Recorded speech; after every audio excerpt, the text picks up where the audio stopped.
வணக்கம். நான் உங்கள் ஜோதிட ஆசான் வஜ்ரம் அருள்ராம். உறவுகளே, அமாவாசை திதி. இந்த அமாவாசை திதி இதனின் பலன்கள் என்ன? எதனால் இந்த அமாவாசை திதியை நாம் பயன்படுத்துகிறோம் என்பது சிலருக்கு இன்னும் புரியவில்லை, தெரிந்து கொள்ளவும் இல்லை. அவர்களுக்காக இந்த பதிவு. அமாவாசை திதி என்பது பித்ருக்களை கொண்டாடுவதற்காக நமக்கு கிடைத்த ஒரே ஒரு வாய்ப்பு, சந்தர்ப்பம். அதுதான் இந்த அமாவாசை திதி. பித்ருகள் என்று சொல்லக்கூடிய நம் முன்னோர்கள், தவறிப்போனவர்கள் அத்தனை பேரும், அது மனைவி வழி உறவாக இருந்தாலும் சரி, கணவன் வழி உறவாக இருந்தாலும் சரி, எல்லோருமே முன்னோர்கள். இந்த முன்னோர்களை வழிபாடு செய்யக்கூடிய ஓர் அருமையான வாய்ப்பு, சந்தர்ப்பம்தான் இந்த அமாவாசை திதி. இந்த அமாவாசை திதி அன்றுதான் முன்னோர்கள் பூலோகத்திற்கு தன்னுடைய உறவுகளை தேடி வந்து அவர்களின் பசியை போக்கிக் கொள்ள கூடிய ஒரு உன்னதமான நாள் இந்த நாள். இந்த அமாவாசை திதி வரக்கூடிய நாள் அவ்வளவு ஒரு அளப்பரிய நாளா இந்த அமாவாசை திதி அப்படின்னு கேட்டீங்கன்னா, அது எந்த அளவுக்கு அளப்பரியது என்பதை நீங்களே தெரிந்து கொள்ளுங்கள். இறந்து போன முன்னோர்கள் பொதுவாகவே வைத்துக் கொள்ளலாம். ஒரு ஆன்மா இறந்து விட்டால் அந்த ஆன்மா பசி, தாகம் என்னும் நிலையை அது அடைந்துவிடும். எது கிடைத்தாலும், எவ்வளவு சாப்பிட்டாலும் அந்த ஆன்மாவிற்கு அந்த பசித்தாகம் என்பது தீரவே தீராது. அப்போ அந்த பசித்தாகத்தை தீர்த்து கொள்வதற்கு அமாவாசை என்னும் திதியன்று பூலோகத்தில் சென்று அவரின் உறவினர்கள் அந்த எள்ளும் தண்ணியை தெளிப்பார்கள். அமாவாசை விரதம் விட்டு அதில் சாதத்தில் எள்ளை தூவிவிட்டு ஜலத்தை 3 முறை அதில் தெளிக்கும் பொழுது, விடும் பொழுது, அதை பருகினால்தான் அவர்களுக்கு 7 கடல் நீரை குடித்தது போல், 7 மலை உணவை சாப்பிட்டது போல் அவர்களுக்கு வயிறு நிறையக்கூடிய சூட்சமம் இந்த எள்ளுச்சோறு தண்ணியில் தான் இருக்கிறது. இதை அந்த உறவினர்கள் செய்யும் பொழுது அவர்கள் அதை உண்டுவிட்டு வயிறு நிறைந்து, மனம் நிறைந்து, உள்ளிருந்து வாழ்த்துவார்கள். உமது சந்ததிகள் வாழ வேண்டும், நீர் வாழ வேண்டும், வாழையடி வாழையாக வாழ்வீர்கள் என்று வாழ்த்திவிட்டு செல்வார்கள். அந்த வாழ்த்துக்களை பெறக்கூடிய ஒரு உன்னதமான நாள்தான் இந்த அமாவாசை திதி என்பதை நீங்கள் நன்கு புரிந்து கொள்ளுங்கள். அப்படிப்பட்ட இந்த அமாவாசை திதிகள் கால அளவு, நேர அளவு, எப்பொழுது துவங்குகிறது, எப்பொழுது முடிகிறது என்று தெரியாமலேயே அமாவாசை விரதத்தை மேற்கொள்கிறார்கள். அமாவாசை விரதத்தை துவங்கி வழிபாடு செய்துவிட்டு அவரவர்கள் வேலையை பார்க்க சென்று விடுகிறார்கள். அது சரிதானா? அதில் என்ன பிழை இருக்கு என்பதை பற்றியெல்லாம் இந்த பதிவில் நாம் பார்க்க இருக்கிறோம். பதிவுக்குள் செல்வதற்கு முன்னால் புதிதாக நமது சேனலை பார்த்து கொண்டிருக்கும் உறவுகளுக்கு ஒரு சில வார்த்தைகள். உறவுகளே, உங்கள் உற்றார் உறவினர்கள், சொந்த பந்தங்கள் மற்றும் அருகில் உள்ளவர்கள், நண்பர்கள் அனைவரிடத்திலும் எடுத்து சொல்லி நமது சேனலை சப்ஸ்கிரைப் செய்ய சொல்லுங்கள்.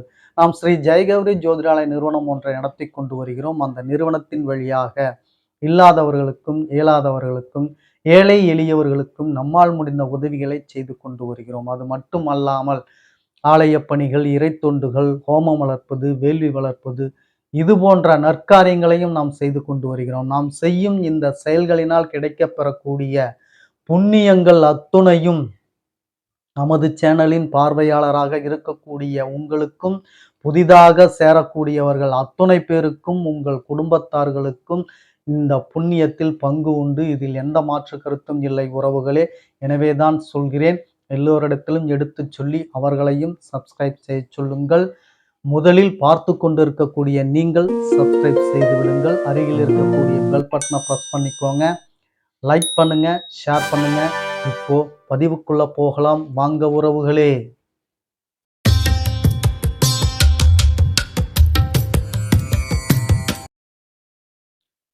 உறவுகளே, அமாவாசை திதி அன்று நம் பித்ருக்கள் என்று சொல்லக்கூடிய முன்னோர்களை நினைத்து வழிபாடு செய்யக்கூடிய கால அளவு நேரங்கள் தெரியாமல் வழிபாடு செய்து அமாவாசை விரதத்தை நீங்கள் மேற்கொள்கிறீர்கள். அது மிக மிக பெரிய தவறு. கண்கெட்டு சூரிய நமஸ்காரம் என்று சொல்வதற்கு ஈடாகும். கால நேர அளவு மிக மிக முக்கியம். 8:50க்கு உங்களுக்கு ரயில் பிரயாணத்தில் ரயில் தயாராக 8:50க்கு வரும் என்று நினைத்தீர்கள் என்றால் 8:50க்கு தான் நீங்கள் அந்த ரயிலில் ஏற முடியும். அதை விடுத்து 10 மணிக்கு அந்த ரயிலில் ஏறுவேன் அல்லது 8 மணிக்கே ஏறுவேன் என்றால் அது சரியாகுமா? ஏனென்றால் ரயில் வரக்கூடிய நேரம் 8:50 தான். அப்பொழுது நீங்கள் தயார் நிலையில் இருந்தால்தான் நீங்கள் அந்த ரயிலில் ஏறி பயணிக்க முடியும். அதை விடுத்து நீங்கள் லேட்டாக எதிர்பார்த்தாலும் வாய்ப்பில்லை. இயர்லியாக முன்கூட்டியே நீங்கள் எதிர்பார்த்தீர்கள் என்றாலும் வாய்ப்பில்லை. அதுபோலத்தான் எந்த நிகழ்வுக்கும் கால நேரம் என்பது முக்கியம். அப்படி இந்த அமாவாசை திதியை நீங்கள் கொண்டாடுவது, வழிபாடு செய்வது, கால நேரம் என்பது மிக முக்கியமானதாகும். அமாவாசை திதி எப்பொழுது துவங்குகிறது, எப்பொழுது முடிகிறது என்பதை தெரியாமல் நீங்கள் விரதத்தை மேற்கொண்டீர்கள் என்றால் விழலுக்கு இறைத்த நீர் போல் அப்படின்ற மாதிரி ஒரு தார் ரோட்ல ஊத்துன தண்ணி போலதான், எந்த விதமான பயனும் இருக்காது. பயிருக்கு செடிக்கு தண்ணி விட்டீர்கள் என்றால் பயன் தரும். ஒரு தார் ரோட்ல தண்ணி ஊத்திட்டு போனீங்கன்னா அது என்ன ஒரு பிரயோஜனமும் இருக்காது. அதுபோலத்தான் பாலைவனத்தில் நீரை ஊற்றுவது போல், தரையில் தண்ணி ஊற்றுவது போல், அது போன்ற ஒரு நிலைதான் அந்த கால நேர அளவு என்பது. சரி, இந்த கால நேர அளவை எப்படி நாம் தெரிந்து கொள்வது என்றது பஞ்சாங்கம் இருக்க வேண்டும். பஞ்சாங்கத்தின் உதவியால் தான் நீங்கள் திதி, நட்சத்திரம், யோகம், கரணம் இவைகள் அத்துணையும் கால அளவை தெரிந்து கொள்ள முடியும். அப்போ ஒவ்வொருத்தரும் ஒவ்வொரு வீட்டிலும் பஞ்சாங்கம் இருக்க வேண்டும் என்று சொல்கிறீர்களா என்று கேட்டீர்கள் என்றால் ஆமாம், இருக்க வேண்டும். அவ்வாறுதான் இருந்தது ஒரு 30-35 வருடங்களுக்கு முன்னால் எல்லாம். படிக்க தெரிந்தவர்கள் அத்தனை பேர் வீட்டிலும் பஞ்சாங்கம் இருந்தது. அவர்களுக்கு தெரியும். பாம்பு பஞ்சாங்கம்னு சிலர் சொல்லுவாங்க, அசல் 28 அப்படின்னு சொல்லி சொல்லுவாங்க. இது போன்ற அந்த பஞ்சாங்கங்கள் இருந்தது. இப்பொழுது அது யாரும் பெரிதாக கடைபிடிப்பதில்லை. அது அழிந்தும் விட்டது.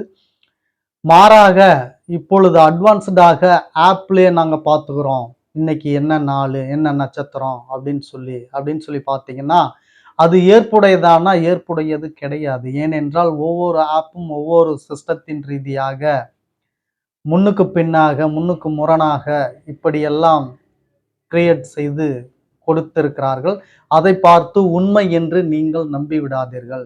ஏனென்றால் பஞ்சாங்கத்தை நான் சொல்கிறேன், இந்த பஞ்சாங்கத்திலேயே வேறுபாடு இருக்கிறது. வாக்கிய பஞ்சாங்கம், திருக்கணித பஞ்சாங்கம் என்று உங்களில் சில பேருக்கு தெரிந்திருக்கும். வாக்கிய பஞ்சாங்கம் என்பது பொதுவாக அளவை எடுத்து குறிக்கப்பட்டு கால நேரத்தை பின்பற்றும் அடிப்படையில் அமைக்கப்பட்டது வாக்கிய பஞ்சாங்கம். திருத்தி கணித முறையை துல்லியமாக பயன்படுத்தி கால அளவை நாம் பின்பற்றக்கூடிய பஞ்சாங்கம் திருக்கணித பஞ்சாங்கம். ரெண்டுக்கும் உள்ள வேறுபாடு. அப்போ திருக்கணித பஞ்சாங்கத்தை ஒவ்வொரு வீட்டிலும் வாங்கி வைத்து பஞ்சாங்கத்தின் உதவியோடு நீங்கள் திதிகளை செலிப்ரேட் பண்ணக்கூடிய எந்த திதியாக இருந்தாலும் சரி, ஏகாதசி திதி, சஷ்டி திதி, தசமி திதி, பிரதோஷத்தை வழிபடக்கூடிய திரையோதசி திதி, இப்படி அட்சய திருதி திதி, இப்படி இது போன்ற திதிகள், அஷ்டமி நவமி திதிகளுடைய கால அளவை தெரிந்து கொண்டு எப்பொழுது துவங்குகிறது, எப்பொழுது முடிகிறது என்று சரியான கால நேரத்தில் நீங்கள் வழிபாடு செய்யும் பொழுது உங்கள் வழிபாட்டிற்கு ஓர் அங்கீகாரம் கிடைக்கும், பலம் கிடைக்கும். அங்கீகாரம் என்றால் உங்களுடைய வேண்டுதலுக்கு, பிரார்த்தனைக்கு ஓர் பலம் கிடைக்கும். ஏனென்றால் உரிய கால நேரத்தில் நீங்கள் உங்களுடைய வேண்டுதலை செய்யும் பொழுது, பிரார்த்தனை செய்யும் பொழுது, காலம் நேரம் என்பது அவ்வளவு வலிமை பெற்றது. அதைத்தான் நாம் இங்கு சொல்கிறோம். எப்படி பார்ப்பது ஐயா? பஞ்சாங்கம் என்னுடன் இருக்கிறது, அல்லது உங்கள் வார்த்தையை கேட்டு நான் பஞ்சாங்கத்தை உடனடியாக வாங்கி வைத்துக் கொள்கிறேன், எப்படி பார்ப்பது ஐயா என்று கேட்டீர்கள் என்றால், திதி, நட்சத்திரம், யோகம், கரணம் இவைகள் அத்தனையும் ஒரே பக்கத்தில் தான் இடம்பெற்றிருக்கும். அந்தந்த மாதத்திற்கு ஒரு பக்கம் என்று 12 பக்கங்கள் அது இருக்கும். சித்திரை முதல் பங்குனி வரை அந்த பக்கங்கள் இருக்கும். அதில் கொல்லம் ஆண்டு, பசலி ஆண்டு, ஆங்கில ஆண்டு, தமிழ் ஆண்டு அப்படின்னு சொல்லி களங்கள் கொடுத்துருப்பாங்க. அதுல பார்த்தீங்கன்னா வாரம் முதலில், அடுத்தது திதி. அந்த திதி களத்தில் என்ன தேதியில் நீங்கள் பார்க்கிறீர்களோ அந்த தேதிக்கு நேராக வந்தீர்கள் என்றால், நாளிகை என்று களத்தில் ஒரு அளவு போட்டிருப்பார்கள். 15 நாளிகை, 22 நாளிகை என்று ஒரு அளவு குறித்திருப்பார்கள். நான் உதாரணத்திற்காக சொல்கிறேன், சரியா? அப்போ அந்த 12 நாளிகை அமாவாசை திதி அப்படின்னு சொல்லி போட்டிருந்தா, அந்த 12 நாளிகை வரைக்கில் அமாவாசை திதி இருக்கிறது என்று அர்த்தம். 12/1க்கு பிரதமை திதி துவங்கிவிட்டது என்று அர்த்தம். அதிலே கொடுக்கப்பட்டிருக்கக்கூடிய அளவுகள் முடிவை சொல்லக்கூடிய அளவுகள் என்பதை நீங்கள் நன்கு புரிந்து கொள்ள வேண்டும். எந்த திதியோட அளவு அந்த களத்தில் கொடுத்திருக்கிறதோ அந்த திதியின் அளவு அந்த காலத்து வரைதான் இருக்கிறது, அந்த காலத்தோடு அது முடிவு பெற்றது என்று நீங்கள் நன்கு புரிந்து கொள்ள வேண்டும். அமாவாசை திதி 12 நாழிகை அப்படின்னு சொல்லி போட்டிருந்தா 12 நாழிகை வரையில்தான் அந்த அமாவாசை திதி இருக்கும். 12/1 நாழி வினாழிக்கு பிரதமை திதியான பாட்டியம் துவங்கி விடுகிறது. நன்கு நீங்கள் தெரிந்து கொள்ள வேண்டும் உறவுகளே. இப்படித்தான் திதி, நட்சத்திரம், யோகம், கரணம் எல்லாம் ஒரே நிலைப்பாடுதான். இதில் எந்த மாற்றமும் இல்லை. இப்படி அமாவாசை திதி எப்பொழுது துவங்குகிறது, எப்பொழுது முடிகிறது என்பதை நீங்கள் பஞ்சாங்கத்தின் உதவியால் பார்த்து கொண்டு அப்பொழுது நீங்கள் விரதம் மேற்கொண்டீர்கள் என்றால் அதுதான் உங்களுக்கு சிறந்த பலனை தரும். அப்பொழுதுதான் உங்கள் முன்னோர்கள் நீங்கள் விரதம் இருந்து அவர்களுக்கு எள்ளு தண்ணி விடும் அந்த உணவை உண்டு அவர்கள் மனமாற வயிறு மனம் குளிர்ந்து உங்களுக்கு வாழ்த்துக்களை சொல்லி வாழ்த்தி விட்டு போவார்கள். உங்கள் சந்ததிகள் வாழையடி வாழையாக எந்த விதமான தோஷமின்றி மகிழ்ச்சியாக சந்தோஷமாக இருப்பார்கள் என்பதில் மாற்று கருத்து வேண்டாம் உறவுகளே. எவ்வளவு பெரிய சிறப்புகள் பார்த்தீர்களா? இதெல்லாம் நம் முன்னோர்கள் அனுபவித்து அதை நமக்கு வழிமுறைப்படுத்தி செய்து கொடுத்து விட்டு சென்றிருக்கிறார்கள். நாம் எத்தனை பேர் இதை நம்முடைய அடுத்து வரக்கூடிய தலைமுறைக்கு சொல்லிக் கொண்டிருக்கிறோம் என்பதை நீங்களே தெரிந்து கொள்ளுங்கள். நீங்கள் இதை அறிந்து கொண்டு அடுத்து வரக்கூடிய சந்ததிகளுக்கு எடுத்துச் சொல்லுங்கள். அவர்களும் இதை பின்பற்றட்டும். நமது தமிழினம், நம்மளது முன்னோர்களுடைய பெருமை, வரலாறு இவை எப்பொழுதும் பறைசாற்ற வேண்டும். தமிழனுக்கென்று ஓர் அடையாளம், எப்பொழுதும் தனித்துவம், எப்பொழுதும் மகத்துவம் என்ற ஒரு அடையாளத்துக்கு உரியவர் தமிழர்கள் என்று சொல்லிக்கொண்டு மீண்டும் அடுத்த பதிவில் உங்களை சந்திக்கும் வரை உங்களுக்கு நன்றி, வணக்கம் சொல்லிக் கொள்கிறேன் உறவுகளே.